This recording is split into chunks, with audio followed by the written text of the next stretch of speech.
let's dig into this and let's figure out how to do this job the easy way. Now you're probably asking yourself, what for tools do I need to do a job like this? I'll put it all in a list in the description below. Now we gotta unloose the differential cover on the back. Isn't oil gonna come out? Is there any way? Yes. Should we? We need the oil pan. We need an oil pan on here. You're gonna have a mess that you're not gonna wanna work with. Levi wouldn't continue taking them out till you get an oil pan under there. But we need 13mm socket or a 1/2 inch. 1/2 inch is standard. Okay, now that we got the oil pan here, thank goodness Levi, you thought of that, or we would have had a terrible mess.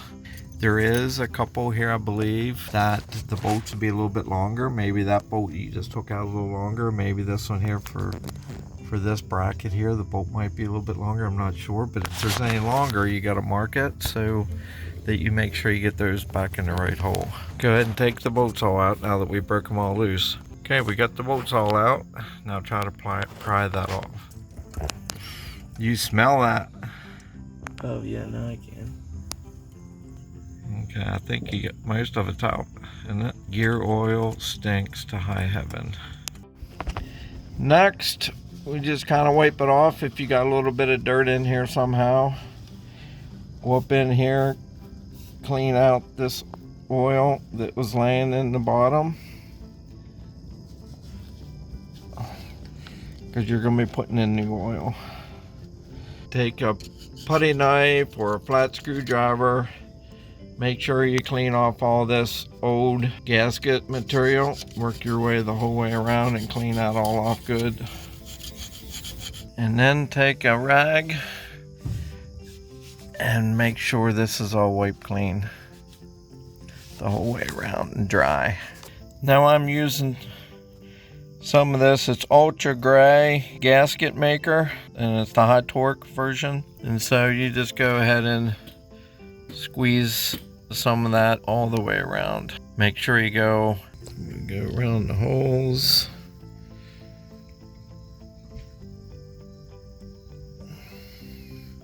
Okay, now we need to get this cleaned. There, look, there's some of the sealer that went on the inside. I want to get that off. There, you can see how that old sealant is there. Just make sure that's all nice and clean.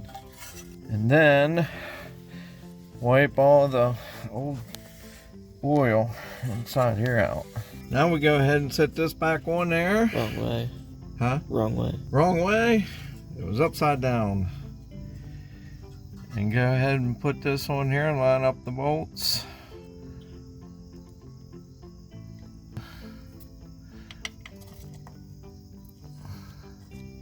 Yep. Okay, I got all the bolts in. Now you might have an impact or a cordless drill. I choose not to use that because most likely you don't have one either. And then just go ahead and tighten them all up. Actually, it might be easier doing it like this, quicker.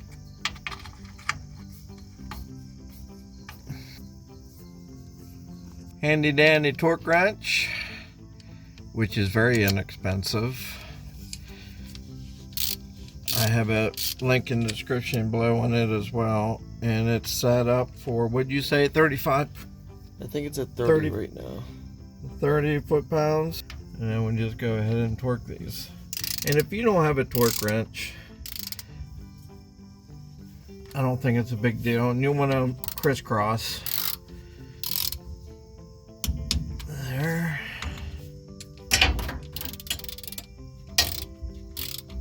Then we'll check them all.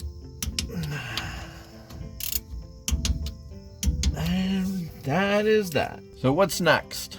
Put the oil in it. We gotta put the oil in it. This is the most important part. Man, if you forget to put the oil in, you're gonna have a world of problems coming your way. And a lot of money in the bank. A lot of money. I'm using, in case you're wondering, a breaker bar. It's a 3/8 breaker bar out of a kit. It was very inexpensive to buy, And I think it was the best thing I invested in, because I break the wheels loose on the lug nuts, and it has 3 or 4 different breaker bars in it, and this is the 3/8 one, which fits this drain plug.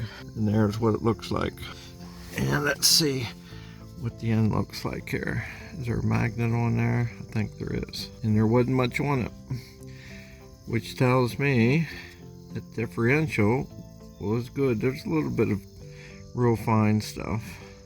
Set this to the side a little bit. Get ourselves Valvoline Advanced Gear Oil.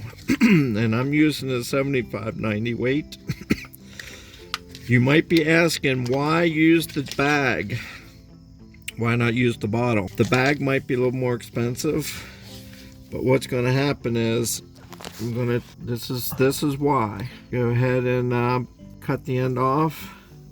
You can tuck this right in the hole here and squeeze it all in until you get the whole bag crunched up like that. There's 1 quart. Another quart, please. So we got 1 end so far.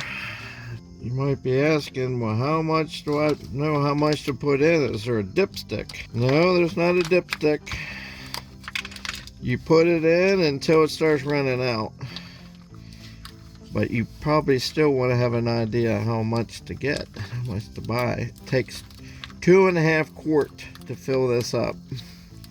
For our 8.8. Yeah, for our 8.8. I'm not sure what the 9.6 or the other one, or 9.8. Not sure what it takes.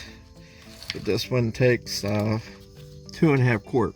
This one here, you only put half of it in. Just so you know, I did put all the items in the description below that we used. All the tools, the oils, and everything. You can see now it's actually kind of running out. So this one here, I only put a half full. Sure that's full? I am almost certain that that's full, but I'll double check. Actually, it took all 3 quarts. No, it's starting to run out. I put all 3 quarts in, and you can see that it's actually running over. That's how you know how much to put in. And then we'll go ahead and put this plug back in. But first, and we'll want to put just a little bit of this gasket sealer on here. That way it don't leak onto your garage floor.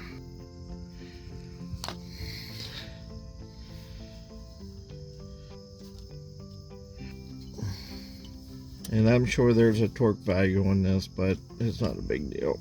Just tighten it like you would your engine oil drain plug. There we go.